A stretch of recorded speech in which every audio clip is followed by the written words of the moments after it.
अस्सलाम वालेकुम स्टूडेंट्स, कैसे हैं? होपफुली अच्छे होंगे।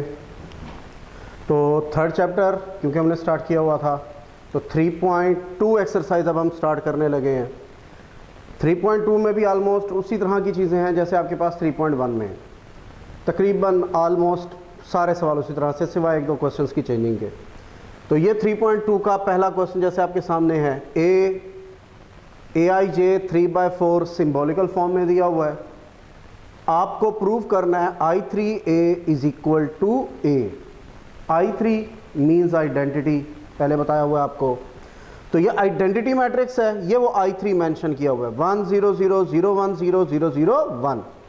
अगर I4 होगा तो 4/4 का होगा, I2 होगा तो 2/2 का होगा, अगर चीज़ें दोबारा रिवाइज करें तो ये तो आपके पास I3 मतलब आइडेंटिटी मैट्रिक्स हो गया।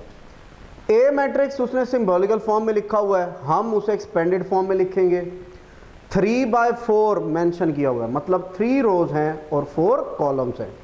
तो ये हमने AIJ I की वैल्यू 1 से लेकर 3 तक और J की वैल्यू 1 से लेकर 4 तक। फर्स्ट रो शुरू करेंगे तो उसमें 4 कॉलम्स आने चाहिए, A11 A12 A13 A14 A21 A22 A23 A24 A31 A32 A33 and A34। तो ये आपके पास 3/4 का एक्सपेंडेड फॉर्म में आपका मैट्रिक्स बन गया। ओके हो गया।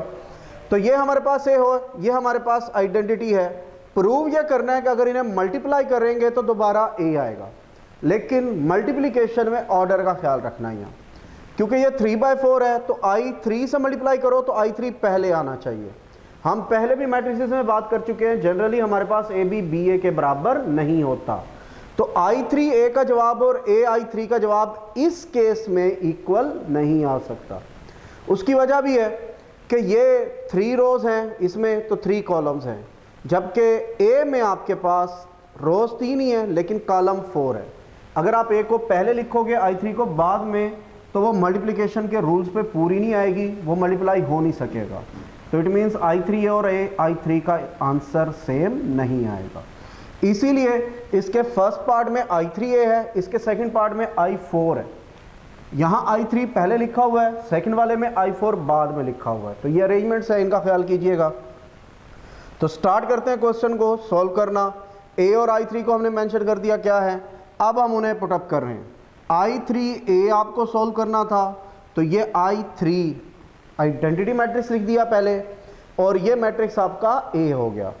मल्टीप्लाई करने लगे हैं, तो मैट्रिसेस की मल्टीप्लिकेशन भला क्या होती थी कि इसकी रोज और इसके कॉलम्स ये आपस में मल्टीप्लाई होंगे। इस बार आपके पास रोज 3 है और कॉलम्स 4 हैं। तो पहले फर्स्ट रो को फर्स्ट कॉलम से मल्टीप्लाई किया, ये 1 0 0 है, ये A11 A21 A31 है। मतलब फर्स्ट रो जब भी इन चारों कॉलम से मल्टीप्लाई होगी सिर्फ पहली एंट्री बचेगी, क्योंकि नेक्स्ट टू इसके पास जीरोज है, तो वहाँ जो भी नंबर होगा वो उन्हें ज़ीरो कर देगा। तो जब 1 0 0 A11 इस पहले कॉलम से मल्टीप्लाई हुआ तो सिर्फ A11 आया, A21 और A31 क्या हो गए, ज़ीरो हो गए। समझ आ गया ये 0 0 क्यों लिखे हुए हैं। इसी तरह से नेक्स्ट चलेंगे, रो 1 को जब कॉलम 2 से मल्टीप्लाई करने जाएंगे, ये आपका कॉलम 2, ये कॉलम 1 था, ये कॉलम 2, ये कॉलम 3, ये कॉलम 4।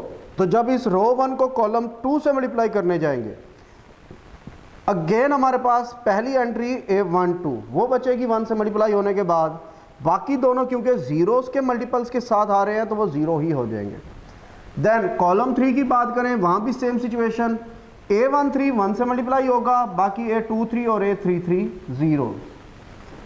कॉलम 4 की बात करें, ये हमने कॉलम 3 से मल्टीप्लाई किया था, ये हम कॉलम 4 से मल्टीप्लाई कर रहे हैं। ये जस्ट आपकी हेल्प के लिए ये मैक्सिमम मेंशन कर रहा हूँ रेड से, आपको ये मेंशन नहीं करना, ये जस्ट आपको एक्सप्लेन करने के लिए कि चीज़ें सॉल्व कैसे हो रही है वो बताने के लिए कर रहा हूँ। तो जब ये रो 1 कॉलम 4 से मल्टीप्लाई होगी तो वहाँ भी फर्स्ट एंट्री A14 बचेगा, A24 और A34 क्या हो जाएंगे, जीरो हो जाएंगे। तो फर्स्ट रो को चारों कॉलम से मल्टीप्लाई किया, उनकी मल्टीप्लिकेशन समझ आ गई। सिमिलरली आपके पास रो 2 और रो 3 का काम होगा। रो 2 में जैसा कि 0 1 0 है, तो अब जब आप कॉलम से मल्टीप्लाई करेंगे तो मिडल वाली वैल्यू बचेगी फर्स्ट वाली और थर्ड वाली जीरो हो जाएगी। जब मैं कॉलम 1 से मल्टीप्लाई करूंगा तो ये मिडल वाली है A21, ये A21 लिखा, पहले वाला भी 0 है, बाद वाला भी 0 है। इसी तरह से कॉलम 2 की तरफ आए तो मिडल वाली वैल्यू A22 बची, पहला और लास्ट 0। कॉलम 3 से मल्टीप्लाई हुए तो A23 मिडल वैल्यू बचेगी, पहला और लास्ट 0, और आखिर में भी यही A24 बचेगा, फर्स्ट और लास्ट 0। तो जिस तरह से रो 1 को चारों कॉलम से मल्टीप्लाई किया था, अब रो 2 को, रो 1 में पहली एंट्री बच रही थी, बाकी दो 0 हो रही थी। रो 2 में आपके पास सेकंड एंट्री, मिडल एंट्री बच रही है, बाकी दो एंट्री 0 हो रही हैं। अब जब आप रो 3 पे आएंगे तो उसकी भी इसी तरह की कंडीशन है। अब 1 शिफ्ट हो गया लास्ट पे, तो मतलब पहली दो एंट्रीज अब आपके पास 0 आनी है, थर्ड एंट्री जो नंबर उस पोजीशन पर होगा वो बचेगा। अब जब आप कॉलम 1 से मल्टीप्लाई करेंगे तो 0 multiply by 0, 0 multiply by 0 and 1 multiply by A31, ये A31 हो गया। ठीक है, तो पहली दो एंट्री 0 हो गई, थर्ड एंट्री बच गई। कॉलम 2 में थर्ड एंट्री बचेगी A32, पहली दो 0। इसी तरह से कॉलम 3 में थर्ड एंट्री बचेगी A33, पहली दो एंट्री 0, और कॉलम 4 में भी थर्ड एंट्री बचेगी, पहली दो 0 हो गई। क्लियर हो गया? तो ये आपके पास हर एक, जब रो को कॉलम से मल्टीप्लाई किया, एक एक एंट्री बचती रही, बाकी 0 होती रही, क्योंकि हमारे पास हर रो में एक 1 है, बाकी दो आपके पास क्या हैं, 0 से। समझ आ गया इसका? तो ये जब मल्टीप्लाई हो गए तो अब इनके एडिशन का जो रिजल्टेंट है वो हमने शो करना है। तो इनके रिजल्टेंट का एडिशन रिजल्टेंट हमने अब यहाँ आगे शो किया हुआ। एडिशन का रिजल्टेंट A11 प्लस 0 था तो वो A11 बचा, A12 प्लस 0 था वो A12 बचा, A13 प्लस 0 था वो A13, इसी तरह से A14, A21, A22, A23, A24, A31, A32, A33, A34, zeros खत्म हो गए। अब ये जो आपके पास बचा है ये तो वही है जहां से आपने स्टार्ट किया था, ये आपका मैट्रिक्स A था, वो हमने एक्सपेंडेड फॉर्म में लिखा था, तो दोबारा इसे A की शक्ल में लिखा जा सकता है। तो क्लियर हो गया आपके पास I3A जो कि लेफ्ट हैंड साइड थी जिसे हम सॉल्व करते आ रहे थे, इन द एंड जो बचा वो A था जो कि एक्चुअली क्वेश्चन की आपकी राइट हैंड साइड थी। तो left hand side is equal to right hand side, so आपके पास प्रूव्ड हो गया। इसके दो पार्ट्स हैं क्वेश्चन नंबर 1 के, फर्स्ट में I3 था, सेकंड वाले में I4 है। I3 A से पहले था, I4 वहाँ सेकंड वाले में A के बाद है, तो वो 4/4 का बनेगा। बाकी मल्टीप्लिकेशन इसी तरह की है, यहाँ एक रो में 3 नंबर थे, वहाँ एक रो में 4 होंगे, यहाँ 2 जीरोस थी, एक नंबर बचा था, वहाँ 3 जीरोस होंगी और एक 1 बचेगा। उम्मीद है क्वेश्चन को आप कर लेंगे उसे कंप्लीट। हम अब चलते हैं नेक्स्ट क्वेश्चन पे, क्वेश्चन नंबर 2 पे। क्वेश्चन नंबर 1 में सिंपल मल्टीप्लिकेशन थी, क्वेश्चन नंबर 2 में भी सादा सा काम है, आपको इनवर्स फाइंड करना है। Find the inverse of matrix. Matrix उन्होंने दिए हुए हैं, मैंने उसे ए मेंशन नाम दिया है, आप बी बनाएं, सी बनाएं, डी बनाएं, वो आपकी चॉइस है। अच्छा, अब इसमें क्योंकि इसके भी 4 पार्ट्स हैं, मैं इसमें से थर्ड वाला सॉल्व कराने लगा हूँ। पहला, दूसरा और चौथा वो आपके रियल आइडेंटिटीज, रियल मैट्रिक्स वो हैं, रियल एलिमेंट्स हैं। अब रियल एलिमेंट्स में आपको पता है 2, 3, 5 इसी तरह की चीज़ें होती है नॉर्मली जिसे हमने सॉल्व करते आए। 3.1 में भी हमने इन्वर्सेस फाइंड की हैं, तो वो सादा सा काम है। ये एक इसका थर्ड पार्ट जिसमें आयोटा आ रहा है, कम्प्लेक्स एंट्रीज आ रही हैं। ये कम्प्लेक्स एंट्री से कुछ लोग परेशान हो जाते हैं, कुछ स्टूडेंट परेशान हो जाते हैं, पता नहीं आयोटा क्या आएगा, और इसमें स्टूडेंट्स की मिस्टेक्स भी ज़्यादा देखी हैं हमने। हालांकि आयोटा कम्प्लेक्स नंबर है, हम डील करते आए हैं पहले भी, हमने इसी फर्स्ट ईयर के फर्स्ट चैप्टर में भी हमने इसे पढ़ा है, हमने इसे मैट्रिक में भी कंसीडर किया है, पढ़ा है, हमें पता है आयोटा क्या होता है, लेकिन फिर भी कहीं ना कहीं एक खौफ का एलिमेंट होता है जिसकी वजह से हम मिस्टेक्स कर जाते हैं। तो उन्हीं मिस्टेक्स को रिमूव करने के लिए ये क्वेश्चन को आपको सॉल्व करके दे रहे हैं। क्वेश्चन में ए है 2 आयोटा, आयोटा, आयोटा और माइनस आयोटा, सारी कम्प्लेक्स एंट्रीज है, और आपको फाइंड करना है इनवर्स। ए इनवर्स का फार्मूला याद होगा आपको, that was adjoint of A over A mod. Mod means determinant. तो यहाँ आपको इसका एडजॉइंट भी फाइंड करना है और डिटर्मिनेंट भी फाइंड करना है। तो सॉल्यूशन की तरफ आएंगे तो सबसे पहले मैं डिटर्मिनेंट फाइंड करूँगा, जस्ट इस होप में कि शायद डिटर्मिनेंट 0 हो जाए और मुझे इनवर्स फाइंड ना करना पड़े। याद हो पुरानी चीज़ कि अगर डिटर्मिनेंट 0 हो गया तो वो सिंगुलर है और सिंगुलर का इन्वर्स पॉसिबल नहीं है। तो इसी कोशिश में, इसी उम्मीद में हमने क्वेश्चन स्टार्ट किया।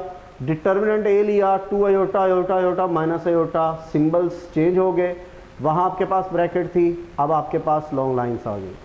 तो 2 आयोटा माइनस आयोटा से मल्टीप्लाई होगा और आयोटा आयोटा से, डायगोनल एलिमेंट डायगोनल से और नॉन डायगोनल से, प्रिंसिपल डायगोनल और सेकेंडरी डायगोनल की कंडीशन। तो 2 iota into minus iota minus 2 iota square, minus iota into iota iota square आ गया। अब ये माइनस 2 आयोटा स्क्वायर है, ये माइनस आयोटा स्क्वायर है। पहले तो आयोटा स्क्वायर को रिमेंबर करें, आयोटा स्क्वायर किसके बराबर था भला? -1 के।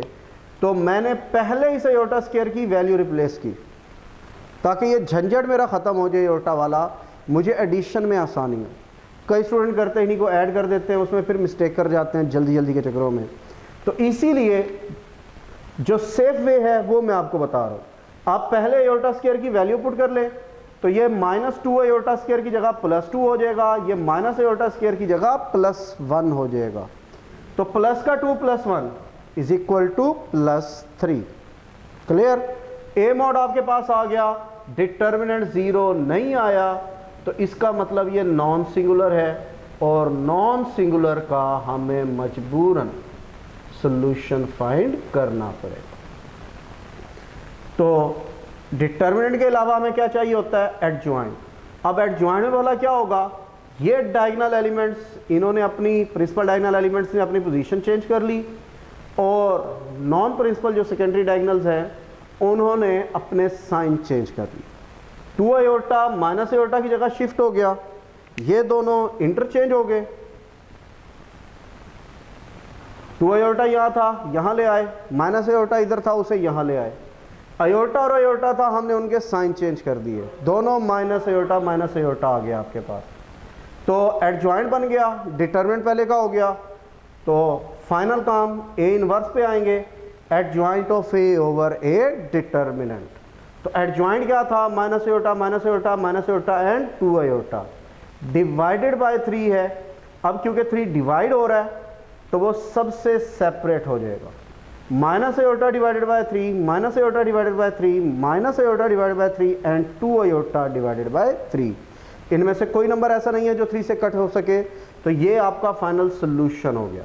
अगर कहीं मेरे पास 6 आ जाता, नीचे 3 था, तो मैं कट करके 2 लिखता, या 3 9 होता, आपके पास 315 होता, तो वो हम कट कर देते। तो फिलहाल कटेबल की कोई कंडीशन नहीं है क्योंकि वो उनका कोई कॉमन फैक्टर नहीं है, तो ये एज इट इज़ आपका इन्वर्स आ गया। ओके हो गया। तो क्वेश्चन नंबर 2 में आपने इन्वर्स फाइंड करना है। इन्वर्स फाइंड करने के लिए आपको डिटरमिनेंट चाहिए और एडजॉइंट चाहिए। आप पहले डिटरमिनेंट फाइंड करेंगे, शायद इन्वर्स के लिए डिटरमिनेंट 0 हो जाए और आपको इन्वर्स फाइंड ना करना पड़े।